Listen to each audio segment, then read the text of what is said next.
6절에서 13절 말씀 우리 같이 봉독을 했고요.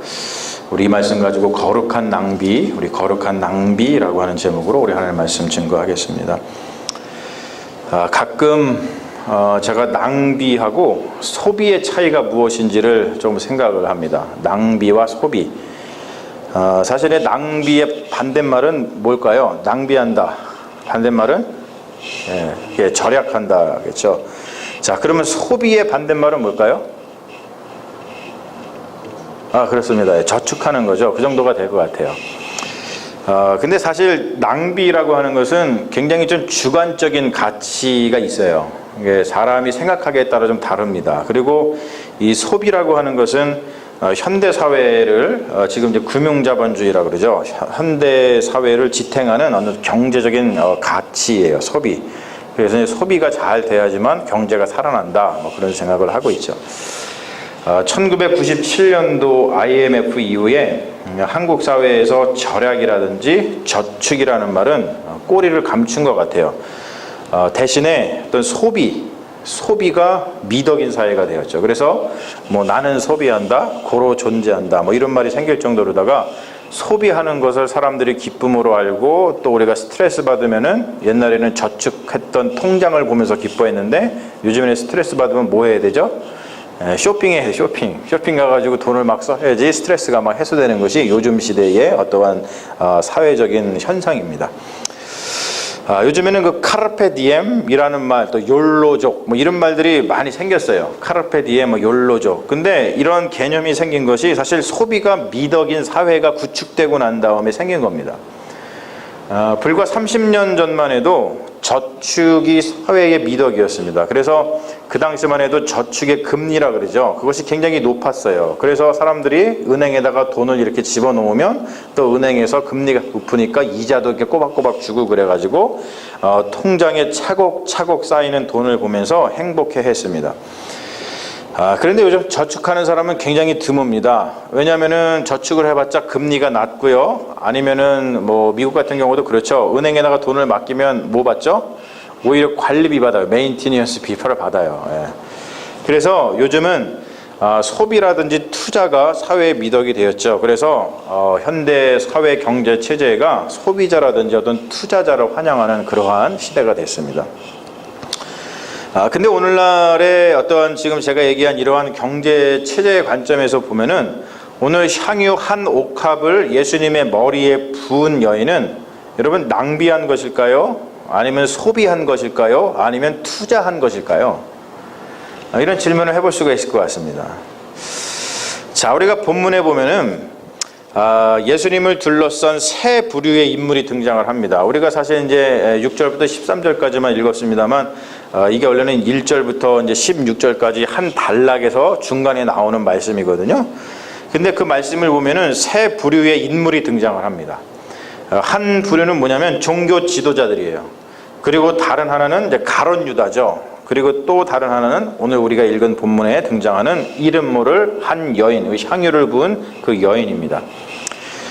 우리는 이 향유를 부은 그 여인이 등장하는 부분만 읽었는데 이제 전체적인 이야기는 종교 지도자들이 예수를 죽일 음모를 꾸미는 이야기하고 그리고 향유를 붓는 이야기, 그리고 마지막에는 가룟 유다가 바로 그 예수를 죽일 음모를 꾸미는 그 종교 지도자들을 찾아가서 예수를 은 30세겔에 넘기는, 팔아버리는 그런 이야기가 섞여져 있습니다. 그러니까 뭐냐면 이야기가 샌드위치 구조로 되어 있어요. 그러니까 예수를 죽일 궁리를 하는 종교 지도자들의 이야기가 위에 있고 그리고 밑에는 그 궁리를 맞장쳐주는 제자인 가룟 유다의 얘기가 나오고 그리고 중간에는 예수님의 머리에 향유를 붓는 한 여인의 이야기가 이제 들어있다는 것이죠. 그러니까 뭐냐면 샌드위치 구조가 처음과 마지막의 이야기를 보면 굉장히 끔찍한 이야기인데 어떻게 저렇게 할 수 있을까? 그런데 중간의 이야기는 굉장히 아름다운 이야기를 우리가 볼 수 있다고 하는 것이죠. 자, 이야기가 언제 일어났냐면 예수님께서 베다니 나병 환자 시몬의 집에서 식사하고 계셨을 때에 한 여인이 찾아와가지고 예수님의 머리 위에 매우 귀한 향유 옥합을 깨트려서 부었습니다. 근데 그 일이 어디서 벌어졌냐면 베다니에 있었어요. 베다니. 근데 베다니는 여리고로 가는 길에 있던 마을이에요. 그래서 감람산 기슭의 위치에 있었습니다. 그러니까 예루살렘이 굉장히 높은 고지에 있었었는데 예루살렘에서 내려와서 여리고로 가려고 하려면 베다니를 반드시 거쳐야만 됐어요. 그리고 베다니는 예루살렘의 외곽에 위치한 동네였는데 히브리어로다가 벳아니아라고 하는 말입니다. 그래서 베다니 그렇게 얘기를 하거든요. 그 말은 뭐냐면 풀어 설명하면 가난한 자의 집이라는 뜻이에요. 그리고 고뇌하는 자의 집이라는 뜻입니다. 그건 뭐냐면 베다니는 수도였던 예루살렘에서 밀려난 가난한 사람들이 살던 동네였어요. 한국에도 그런 동네가 있었죠, 옛날에. 지금은 그렇지 않지만 뭐 성남 뭐 이런 데가 옛날에는 서울시에서 밀려난 사람들이 이제 살았던 곳인데 지금 뭐 엄청 발달돼 가지고 이제 그러한 개념도 사실은 없어졌습니다. 자, 생각해 보세요. 그런 동네, 지금 가난한 자들이 터를 잡고 살고 있는 동네에서 예수님의 머리에 값비싼 향유를 부은 여인의 행동을 보고서 제자들이 분개했단 말이에요. 어떻게 그럴 수 있느냐라고 하면서 했던 그 행동은 어떻게 보면 굉장히 지극히 자연스러운 일입니다. 그들이 이렇게 묻죠. 무슨 의도로? Why? 왜 이런 일을 하느냐? 왜 네가 이렇게 예수님의 머리에 값비싼 향유를 붓느냐? 그리고 나서 이어서 하는 이야기가 뭐냐면은 이것을, 이 향유를 비싼 값에 팔아가지고 가난한 자들에게 줄 수 있었겠도다. 맞는 말이죠. 가난한 동네에서 이렇게 비싼 향유를 붓는 일은 부적절해 보여요. 마태복음에는 향유 한 옥합이 얼마의 값어치를 지니는지에 대한 구체적인 이야기가 나오지 않습니다. 그런데 같은 이야기를 전하고 있는 마가복음에 의하면 이 향유의 값어치가 300데나리온이라고 얘기를 해요. 이것은 우리가 잘 알다시피 노동자의 1년 임금에 해당하는 값입니다. 그러니까 뭐냐면 여인이 1년치 월급을 한순간에 쏟아부은 거예요. 여러분, 낭비죠. 낭비죠, 여러분. 여러분 1년 동안 번 것을 한순간에 쏟아부어 보신 분 아마 없으실 거예요. 근데 지금 이 여인은 그렇게 하고 있다는 거예요. 1년치 벌어들인 돈과 같은 향유를 한순간에 쏟아부었어요. 얼마나 낭비입니까? 그런데 여러분, 이와 대비돼서 전개되는 가룟 유다의 이야기를 보면은 가룟 유다가 종교 지도자들에게 예수를 팔아넘기는데 그 값으로 얼마를 받았어요? 30세겔을 받았어요. 여러분, 이게 얼마의 값어치인지 아세요? 이게 뭐냐면, 이게 출애굽기 21장에 나오거든요. 뭐냐면 이런 법이 있어요. 어떤 소가, 음매의 소 있잖아요. 소가 이렇게 가다가 누가 부리는 어떤 종이 있어요. 근데 그 종을 갖다가 들이받았어. 그래가지고 그 종이 죽었어. 다치거나 죽었어요. 그러면은 그 소의 주인이 그 종의 주인한테, 소에 바친 주인한테 줘야 될 돈이 30세겔입니다. 그러니까 값어치로만 보더라도 향유 한 옥합하고 은 30세겔하고 큰 차이가 보이는데, 그러나 여러분, 이게 중요한 게 아니라 사실은 그 의미가 더 크다는 거예요. 예수님은, 이 여인은 예수님에게 가장 귀한 것을 드려서 그분의 고귀함을 표현했어요. 그렇죠. 가장 귀한 것을 드리면서 예수님은 이것만큼 어떻게 표현할 수 없으니까 자기가 가지고 있었던 가장 귀한 것, 그냥 1년치 월급을 다 줘도 살까 말까 한 그걸 가지고서 향유에 부으면서 예수님이 얼마나 귀한 분인지를 갖다가 이야기를 했습니다. 그런데 여러분, 종교 지도자들과 가룟 유다들은 예수님을 뭐 취급한 거예요? 노예, 종 취급한 거예요, 지금. 여러분, 이게 더 기막힌 겁니다. 예수님의 가치를 알아보는 사람이 있는 반면에 예수님의 가치를 전혀 모르는 사람, 예수를 갖다가 노예처럼 생각하는 사람이 있었다는 거예요. 예수님은 오늘 말씀 보면은 여인의 행동을 나무라는 제자들을 오히려 나무라십니다. 그러면서 이렇게 얘기하세요. 너희가 어찌하여 이 여자를 괴롭게 하느냐? 그가 내게 좋은 일을 하였느니라. 여러분, 그 여인의 행동이 왜 좋은 일입니까? 제자들이 보기에 그 여인의 일은 굉장히 헛된 일이었어요. 막 무엇인가를 낭비하는 일이었어요. 그런데 예수님은 그렇게 보지 않았다는 것이죠.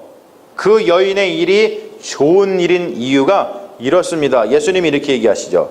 그 여자가 내 몸에 이 향유를 부은 것은 내 장례를 위하여 함이니라. 이렇게 말씀하신다는 거예요.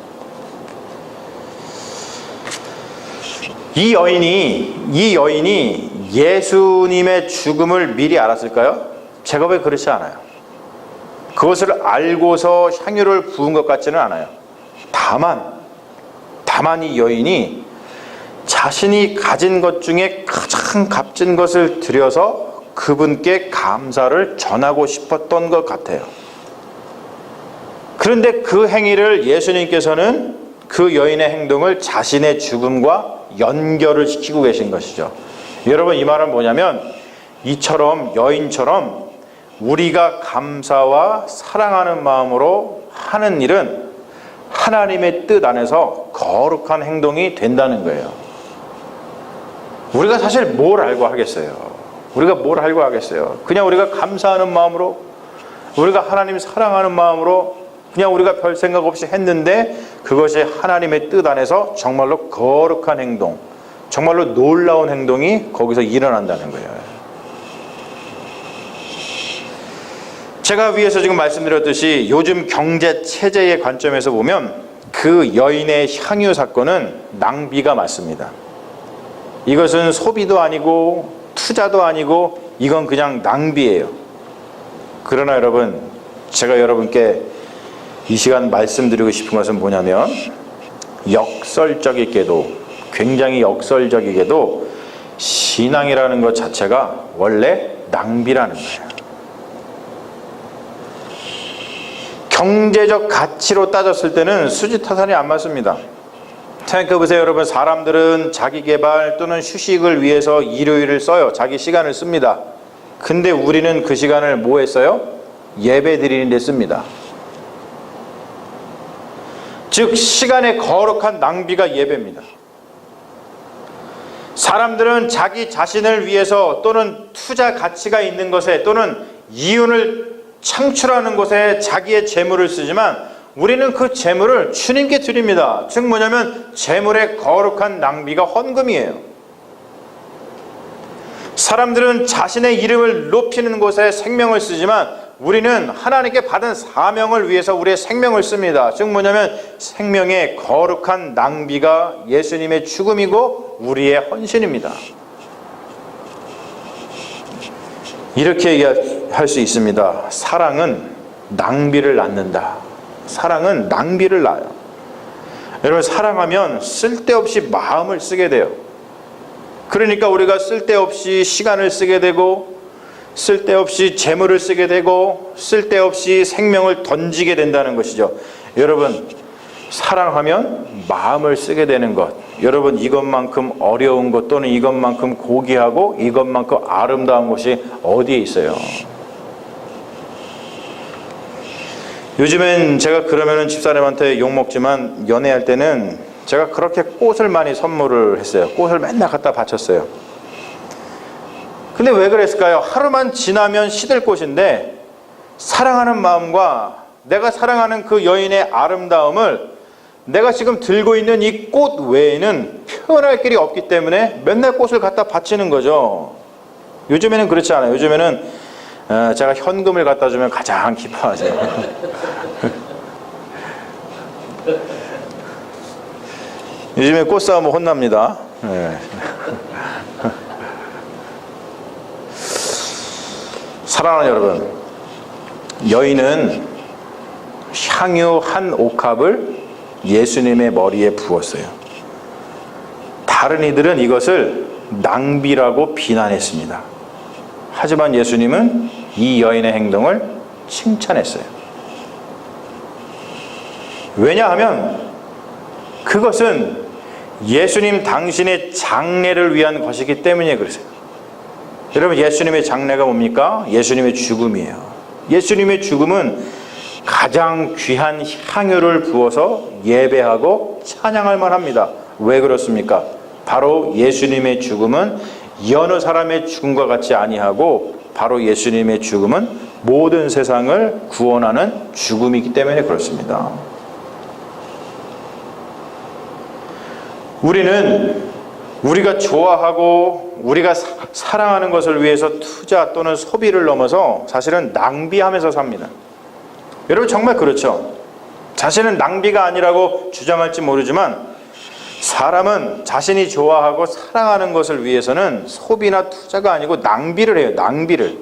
남들 눈에 그렇게 다 보여요. 나만 그렇게 안 보이는 것 뿐이에요. 특별히 여러분들 자녀분들 위해서 특히 우리가 많이 그러지 않습니까? 물건 깎으려고 막 그렇게 엄청 노력하잖아요. 어디 가면은 1,000원만 깎아주세요, 1불만 깎아주세요, 3불만 깎아주세요 그러는데 우리는 자기 자신을 위해서는 뭐 1불, 3불이 아니라 1,000불, 10,000불도 아깝지 않고 쓴단 분을 해요. 그게 우리가 사랑하는 거, 우리가 좋아하는 걸 낭비하면서 사는 거예요. 사랑하는 여러분, 우리가 정말로 예수 그리스도의 죽음과 부활을 가장 귀한 것으로 여기고 예수 그리스도를 좋아하고 예수 그리스도를 사랑한다면 우리는 예수 그리스도를 위해서 시간이든 재물이든 생명이든 무엇이든 간에 남들 보기에는 그럴지 몰라도 그거를 낭비하게 되어 있다는 거예요. 우리가 드리는 예배, 우리가 드리는 헌금, 우리가 드리는 헌신, 이것이 다 예수 그리스도를 너무나 좋아해서 예수 그리스도를 너무나 사랑해서 그러는 것이 아니라고 한다면 여러분 그것은 거룩한 낭비가 아니라 그저 그냥 다른 사람들이 너 왜 그렇게 낭비하고 있냐 라고 하는 조롱거리가 될 뿐입니다. 여러분 우리는 오늘도 거룩한 낭비를 하고 있습니다. 다른 무엇 때문이 아니라 사랑 때문입니다. 우리는 예수 그리스도를 너무나도 사랑하는 그리스도인이기 때문에 우리는 예수 그리스도를 향하여서 시간과 재물과 우리의 몸을 들여서 거룩한 낭비를 하고 있어요. 여러분 왜 그러냐면 왜 우리가 그렇게 하냐면 예수 그리스도께서 먼저 우리를 너무나도 사랑하셔서 자신의 모든 것을 십자가 위에서 우리를 위해서 낭비하셨기 때문입니다. 사랑하는 여러분, 우리는 사랑 때문에 바로 그 사랑 때문에 거룩한 낭비를 하는 거룩한 하나님의 백성인 줄로 믿습니다. 아멘. 우리 잠시 기도하겠습니다. 아버지 하나님, 예수 그리스도의 머리에 향유를 부은 그 여인을 주변 사람들은 다 낭비했다고 나무랬지만 예수님은 오히려 그를 칭찬했습니다. 왜 그러냐면 그 여인은 예수님을 너무나도 사랑했기 때문이고 예수님의 죽음의 의미가 무엇인지를 알았기 때문입니다. 주님, 우리도 살아가면서 바로 이렇게 오늘 향유를 예수님의 머리 위에 부은 그 여인처럼 예수님을 너무나도 사랑해서 우리도 우리가 가진 시간과 우리의 재물과 우리의 모든 몸을 주님께 헌신하며 낭비하는 믿음의 자녀들 되기를 원합니다. 바로 그것이 거룩한 낭비요, 바로 예수 그리스도께서 십자가 위에서 우리를 위해서 모든 것을 낭비하시며 우리를 구원하셨듯이 우리도 그 구원에 응답하여서 주님을 위해서 우리가 드릴 수 있는 최선이오니 주님, 다른 무엇 때문이 아니라 바로 예수님을 사랑하는 그 사랑 때문에 우리의 모든 것을 드려서 주님을 섬기는 믿음의 자녀들 될 수 있도록 역사하여 주시옵소서. 감사드리며 예수님의 이름으로 기도합니다. 아멘.